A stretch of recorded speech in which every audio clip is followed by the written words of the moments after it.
স্বাগত খেলা যোগে, আপনাদের সাথে আছি খালিদ জামিল।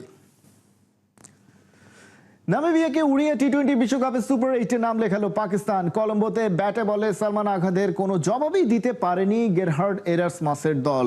পাকিস্তানের দেয়া 200 রানের টার্গেটের বিপরীতে মাত্র 97 রানে অল আউট হয় নামিবিয়া। বিস্তারিত পার্থ বণিকের ম্যাচ রিপোর্টে।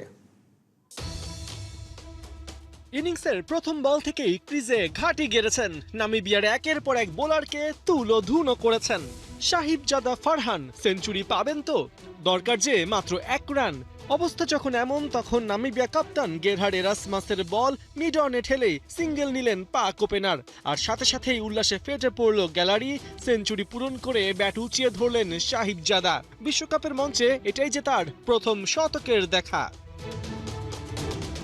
সুপার 8-এ 7 দল আগে থেকেই চূড়ান্ত, বাকি 1 দল কে হবে, পাকিস্তান নাকি যুক্তরাষ্ট্র? এদিন সমীকরণ ছিল একদম সহজ। নামিবিয়া পাকিস্তান লড়াইয়ে নামিবিয়া জিতলে ইউএস এর কপাল খুলবে, আর পাকিস্তান জিতলে তারাই সুপার 8-এ যাবে। কলম্বোতে এই যখন সমীকরণ, তখন টস জিতে সালমান আঘার decision bat first. Sahibzada Farhan ও সাইম আইয়ুবের ওপেনিং জুটিতে পাকিস্তান বোর্ডে তোলে 40 রান। জ্যাক ব্রাসেলের বলে সাইম আইয়ুব আউট হন 14 রানে। পাওয়ার প্লেতে পাকিস্তান বোর্ডে তোলে 1 উইকেটে 47 রান। নামিবিয়ার বোলারদের তুলোধুনো করার মাঝে 37 বলে 50 তুলে নেন ফারহান। অবশ্য ক্রিজে ফারহানের সাথে তাল মেলানো শুরু করলেও 50 পর্যন্ত আর যাওয়া সম্ভব হয়নি সালমান আঘার। 23 বলে 38 রানে পাক ক্যাপ্টেনকে তুলে নেন জ্যাক ব্রাসেল। আসতে না আসতেই পরের ওভারে গন খাজা নাফে, তাকে ফেরান নামিবিয়া ক্যাপ্টেন গেরহার্ড এরাসমাস। ইনিংসের বাকি সময়টা এরপর শাদাব খানকে নিয়ে পার করেন সাহিবজাদা ফারহান। এর ফাঁকেই তুলে নেন ক্যারিয়ারের প্রথম টি-20 সেঞ্চুরি। তার 58 বলে অপরাজিত 100 রানে ভর করে নির্ধারিত ওভারে পাকিস্তানের সংগ্রহ দাঁড়ায় 3 উইকেটে 199। শাদাব আনবিটেন থাকেন 36 রানে। টার্গেট চেস করতে নেমে নিয়মিত বিরতিতে উইকেট হারাতে থাকে নামিবিয়া। পঞ্চম ওভারে ফ্রাইলিংকে দিয়ে শুরু, এরপর শাদাব উসমান তারিকদের বোলিং তোপে শুধুই নামিবিয়ার ব্যাটারদের আসা আর যাওয়া। ব্যাটারদের মধ্যে কেবল লরেন স্টেনক্যাম্প ও আলেকজান্ডার বুসিং ভলশ্যাঙ্ক ডাবল ফিকার টাচ করেন। শেষ পর্যন্ত 17 ওভার 3 বলে 97 রানে অল আউট হয় নামিবিয়া। এর মধ্য দিয়ে 102 রানের বিশাল জয় নিয়ে সুপার 8-এ পা রাখে পাকিস্তান। সাথে কমিয়ে আনে আইসিসি টি-20 বিশ্বকাপের শিরোপা থেকে তাদের দূরত্ব। পার্থ বণিক, 71। বিশ্বকাপের সেরা 8-এ পাকিস্তান। ইতিহাস বলে দ্রুত অস্ট্রেলিয়ার বিদায়ে কপাল খুলে যায় পাকিস্তানিদের। শুরু থেকেই কলম্বোয় থাকা সুপার 8-এর বাধা ডিঙিয়ে সেমিফাইনালে খেলা কঠিন হওয়ার কথা নয় সাবেক বিশ্ব চ্যাম্পিয়নদের।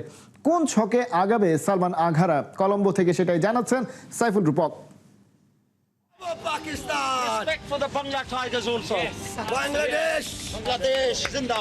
বাংলাদেশের বন্ধু পাকিস্তান যদি এই বিশ্বকাপে টি-20 বিশ্বকাপের ট্রফিটা জিতে, তাহলে সেই ট্রফিটা কি বাংলাদেশি ফ্যানদের উৎসর্গ করবে?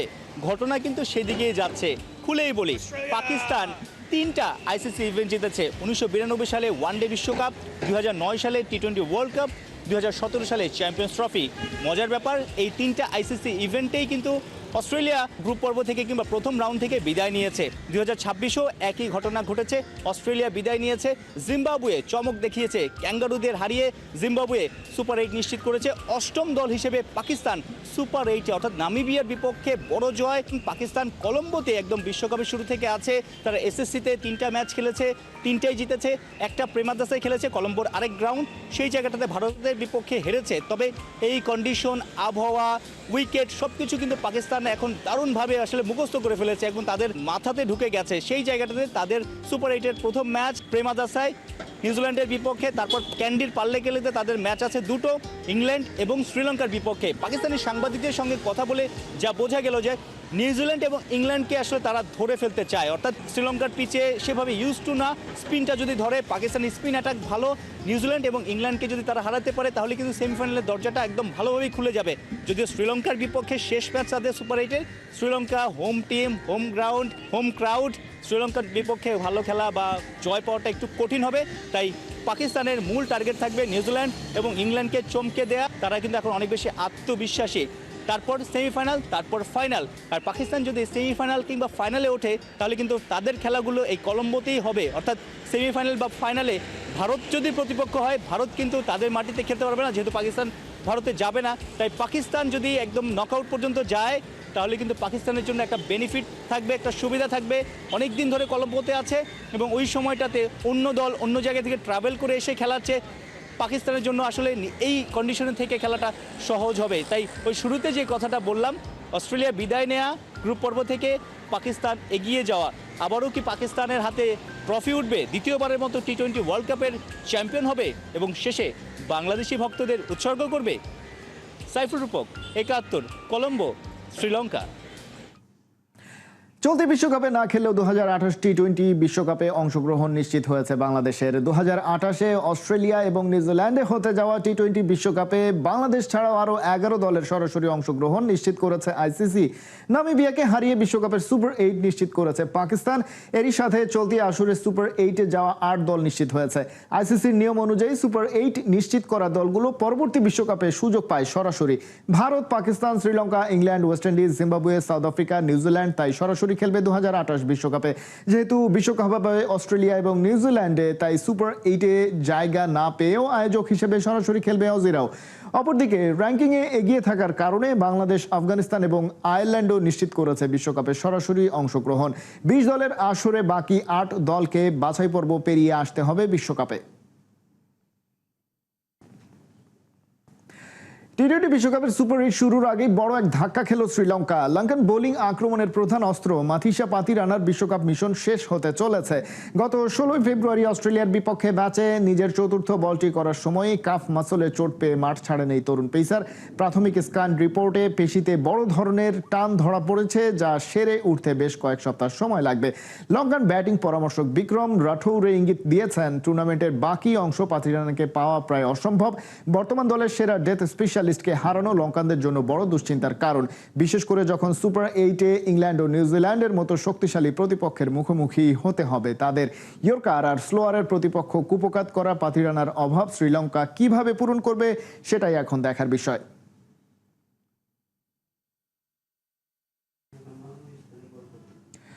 বিশ্বকাপ ফুটবলে টানটান উত্তেজনার মাঝে এবার নতুন দুশ্চিন্তার নাম ড্রোন আতঙ্ক। মেক্সিকোর আকাশে ড্রোন নিয়ে বাড়তে থাকা উদ্বেগের কারণে নড়ে চড়ে বসেছে দেশটির সেনাবাহিনী। মাঠের নিরাপত্তা এবং হাজার হাজার ফুটবল প্রেমী সুরক্ষায় সর্বোচ্চ সতর্কতা অবলম্বন করছে মেক্সিকোর সামরিক বাহিনী। বিশেষ করে স্টেডিয়ামের ওপর অনুমোদনহীন ড্রোন ওড়ানো ঠেকাতে মোতায়েন করা হয়েছে বিশেষ অ্যান্টি ড্রোন ইউনিট এবং অত্যাধুনিক রাডার প্রযুক্তি। মেক্সিকো সরকারের পক্ষ থেকে সাফ জানানো হয়েছে, আকাশপথে কোনো ধরনের সন্দেহজনক তৎপরতা দেখা গেলেই সাথে সাথে কঠোর ব্যবস্থা নেওয়া হবে। টুর্নামেন্ট শুরুর থেকেই জঙ্গি হামলা বা নাশকতার আশঙ্কায় পুরো আয়োজক শহরগুলো ঢেকে দেওয়া হয়েছে নিরাপত্তার চাদরে। ড্রোন আতঙ্ক কাটিয়ে ভক্তদের মাঝে নির্বিঘ্নে ফুটবল আনন্দ ফিরিয়ে আনাই এখন মেক্সিকো সেনাবাহিনীর প্রধান চ্যালেঞ্জ। বাংলাদেশের ইতিহাসে প্রথম টেকনোক্রেট যুব ও ক্রীড়া প্রতিমন্ত্রী হিসেবে দায়িত্ব গ্রহণ করেছেন আমিনুল হক। প্রধানমন্ত্রী তারেক রহমানের ভরসা জুগিয়েছেন, খেলাধুলার উন্নয়নে নিরেট পরিকল্পনা উপস্থাপন করতে পেরেছিলেন বলেই মিলেছে এই সুযোগ। প্রথম দিনে আরও একবার আমিনুল হক নিজের কাজের সমালোচনাকে জানিয়েছেন স্বাগত। সংবাদ মাধ্যমের স্বাধীনতা আর ক্রীড়াঙ্গনকে রাজনৈতিক প্রভাব মুক্ত রাখার প্রত্যয় সাফ জয়ী এই ফুটবলারের। ফয়সাল হাবিবের রিপোর্টে বিস্তারিত। একজন প্রতিমন্ত্রী সাংবাদিকের গালে মমতার হাত বুলিয়ে দিচ্ছেন, মুখে বলছেন মাই ব্রাদার। বাংলাদেশ কি কখনো এমন চিত্র দেখেছে পূর্বে? এদেশে ধনী গরিব, শাসক এবং শাসিতর মাঝে বিস্তর ফারাক। ক্ষমতাবানদের আশেপাশেও যেতে পারেন না অন্যরা, এমনই তো জেনে এসেছে সবাই। কিন্তু আমিনুল হকের হাবভাবে নেই তেমন কিছু ছিটে ফোটাও, বরং সাংবাদিকদের আস্থার জায়গায় হয়ে উঠেছেন দেশের ক্রীড়াঙ্গনের অভিভাবক। আমাদের যে নির্বাচন ইশতেহার রয়েছে এবং সেখানে স্পষ্ট বলা হয়েছে যে সাংবাদিকরা স্বাধীনভাবে তাদের মতামত এবং তারা স্বাধীনভাবে তাদের বাক প্রকাশ করতে পারবে। সো আমরা গণমাধ্যমের সর্বোত্তম স্বাধীনতা প্রত্যয় আপনাদেরকে দিচ্ছি। পাশাপাশি আপনি ইতিমধ্যে জানেন যে আমাদের মাননীয় প্রধানমন্ত্রী তাকে নিয়ে যখন কিছুদিন আগে আপনারা দেখেছেন যে একটি ব্যঙ্গ করেছিল এবং তিনি সেই ব্যঙ্গকে তিনি নিজে পোস্ট দিয়ে সেটিকে সমর্থন জানিয়েছেন। তার মানে আমরা চাই যে গণমাধ্যম স্বাধীনভাবে কাজ করবে এবং স্বাধীনভাবে আপনার সকল মতামত আপনারা প্রকাশ করতে পারবে। রাজনৈতিক দল হিসেবে বিএনপি বরাবরই মুক্তিযুদ্ধ এবং গণতন্ত্রে বিশ্বাসী। নতুন দায়িত্ব নেয়ার প্রথম দিনই তাই এদেশের মুক্তিযুদ্ধ এবং গণতন্ত্রের পথ চলায় অবিচ্ছেদ্য অংশ শহীদ রাষ্ট্রপতি জিয়াউর রহমানের কবর জিয়ারতে যান আমিনুল হক। নতুন মন্ত্রিপরিষদের অন্য মন্ত্রীদের মাঝেও আমিনুলই যেন ছিলেন ভিন্ন। তা না হলে একটা মন্ত্রণালয়ের দায়িত্ব নেয়ার পরও সাধারণ নেতাকর্মীদের উষ্ণ আলিঙ্গন করেন কজন? গেল ১.৫ বছর দেশের ক্রীড়াঙ্গনের দায়িত্বে ছিলেন প্রভাবশালী উপদেষ্টা। সে সময় হাঁকডাক অনেক হলেও কাজের কাজ হয়েছে কতটা তা নিয়ে প্রশ্ন আছে। ক্রীড়াঙ্গনে নগ্নভাবে প্রবেশ করেছিল রাজনীতি, তা সকলেই মেনে নেবেন এক বাক্যে। আমিনুল হক আরও একবার আশ্বাস দিলেন এসবের এবার হবে অবসান। আমরা অত্যন্ত নমনীয়। আমরা চাই যারা বাংলাদেশের লিজেন্ডারি খেলোয়াড় রয়েছে তাদেরকে, যদি তাদের বিরুদ্ধে কোনো রাষ্ট্রীয় কোনো কিছু সিদ্ধান্ত থাকে, সেটা রাষ্ট্রীয় সিদ্ধান্ত আইনগত প্রসিডিওর মেনটেন করে আমরা চাই যে তাদের বিষয়ে অত্যন্ত নমনীয় হয়ে আমরা চাই যে তারা দেশের জন্য আবারও যদি খেলার সুযোগ থাকে তাদেরকে আমরা সেই সুযোগটি করে দিতে চাই। আমিনুল হক এক প্রশ্নের উত্তরে দুবার বলেছেন তিনি এবং তার সরকার নমনীয় থাকবেন মামলায় জর্জরিত খেলোয়াড়দের ইস্যুতে। এই উত্তরে তাই ক্রিকেট প্রেমীরা আশাবাদী হতে পারে।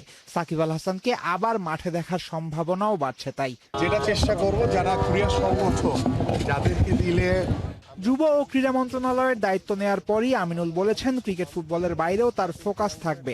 বাংলাদেশের জন্য অলিম্পিক মেডেল আনার ব্যাপারেও বদ্ধপরিকর তিনি।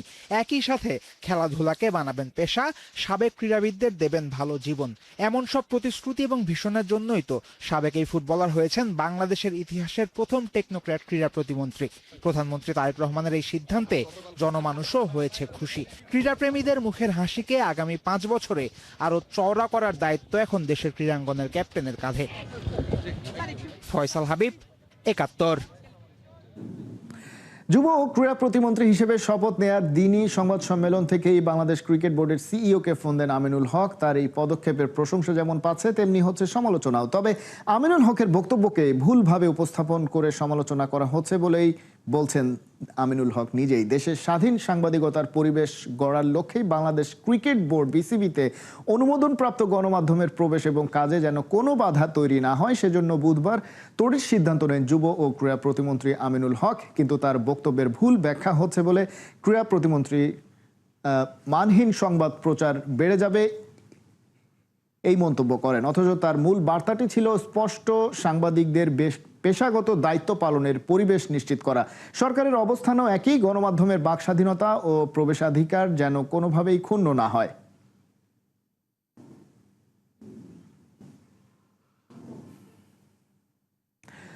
বলা নেই কহ নেই, এমনকি কোনো আওয়াজও নেই। ঢাকায় এসে হাজির German footballer superstar Mesut Ozil. দুনিয়া কাঁপানো এই খেলোয়াড়কে ঢাকা বিশ্ববিদ্যালয়ে ঘুরঘুর করতে দেখে তো সবার চোখ চড়ক গাছ।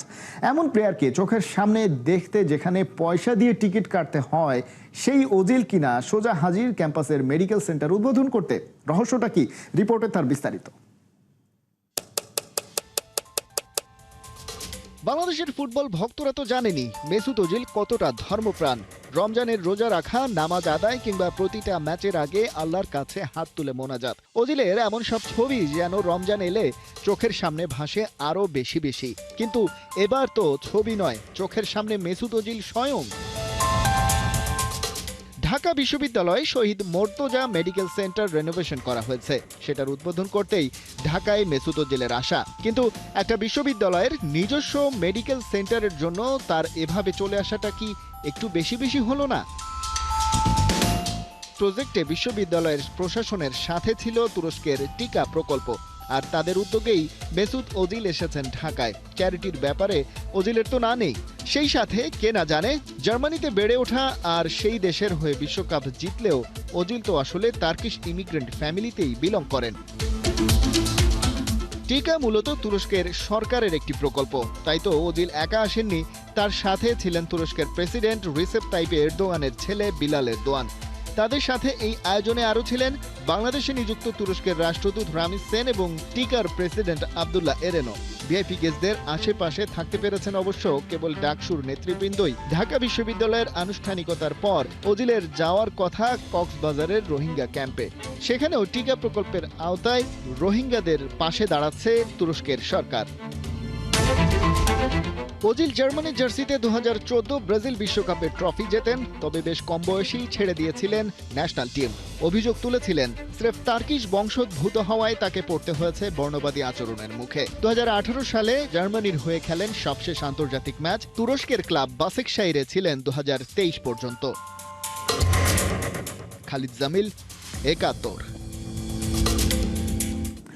এই ছিল এখনকার খেলা যোগে। সরাসরি সংবাদ অনুষ্ঠান দেখতে চোখ রাখুন একাত্তরের ফেসবুক পেজে এবং সাবস্ক্রাইব করুন একাত্তরের ইউটিউব চ্যানেল। একাত্তরের সাথেই থাকুন।